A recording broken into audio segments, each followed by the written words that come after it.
امریکہ نے ایران کی کارروائیوں کے دوران اردن میں ہلاک ہونے والے اپنے 2 فوجیوں کی شناخت ظاہر کر دی۔ امریکی محکمہ دفاع پینٹاگون کی جانب سے جاری بیان کے مطابق ہلاک ہونے والوں میں 25 سالہ فرسٹ لیفٹیننٹ ٹائلر جیمز فیہان اور 19 سالہ ایزابیلا گونزالز شامل ہیں۔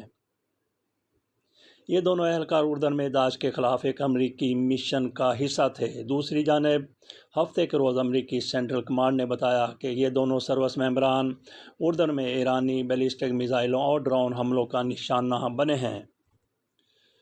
2-3 ہفتے پہلے امریکی کانگریس میں بتایا گیا تھا کہ اس وقت تک امریکی فوجیوں کی تعداد جو اس جنگ میں ہلاک ہوئے ہیں وہ 17 ہو گئی تھی۔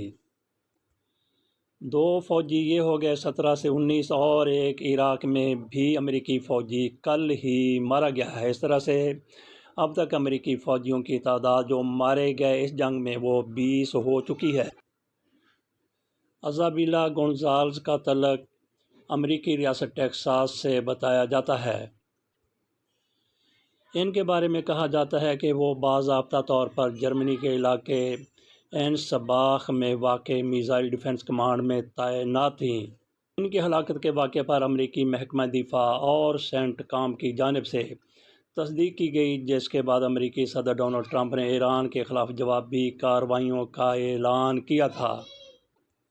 اب آپ کے سامنے اس حملے کے حوالے سے امریکی اخبارات نے جو کچھ کہا وہ رکھتے ہیں۔ امریکی اخبار نیو یارک ٹائمز نے اپنی رپورٹ میں دعویٰ کیا کہ اردن میں امریکی فوجی تنصیبات پر ایرانی حملوں کے نتیجے میں درجنوں امریکی فوجی زخمی ہوئے، جبکہ متعدد ہیلی کاپٹروں کو بھی نقصان پہنچا۔ تاہم پینٹاگون نے ان حملوں میں ہونے والے جانی و مالی نقصان کی تفصیلات عوام سے پوشیدہ رکھیں، یہ امریکی اخبار کی طرف سے کہا گیا۔ رپورٹ میں یہ بھی بتایا گیا کہ امریکی حکام کا کہنا ہے کہ یہ 3 حملے اس واقعے سے قبل کے تھے جس میں جمعہ کے روز 2 امریکی فوجی ہلاک جبکہ ایک لاپتہ ہو گیا تھا۔ ہلاک ہونے والے کو بھی ہلاکت میں شامل کر لیا جائے تو اب تک امریکہ کے مرنے والے فوجیوں کی تعداد 21 ہو چکی ہے۔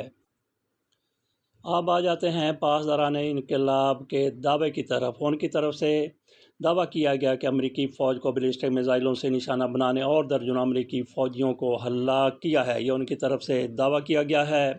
بی بی سی کے مطابق ایرانی پاسداران انقلاب نے کہا ہے کہ آپریشن نصر 2 کی 21ویں لہر کے تحت اردن کے عقبہ ایئرپورٹ پر موجود امریکی فوج کے C-17 ٹرانسپورٹ طیارے اور B-8 کمانڈ اینڈ کنٹرول طیارے کو نشانہ بنایا گیا ہے۔ پاسداران انقلاب کی جانب سے جاری بیان میں کہا گیا ہے کہ اردن کی عوام اور فوج سے حاصل ہونے والی درست معلومات کی بنیاد پر الارزق کے علاقے میں واقع 20 ہینگرز کو نشانہ بنایا گیا جن میں امریکی فوجی موجود تھے۔ پاسداران انقلاب کے مطابق اس حملے میں امریکی فوج کے درجنوں اہلکار ہلاک ہوئے ہیں۔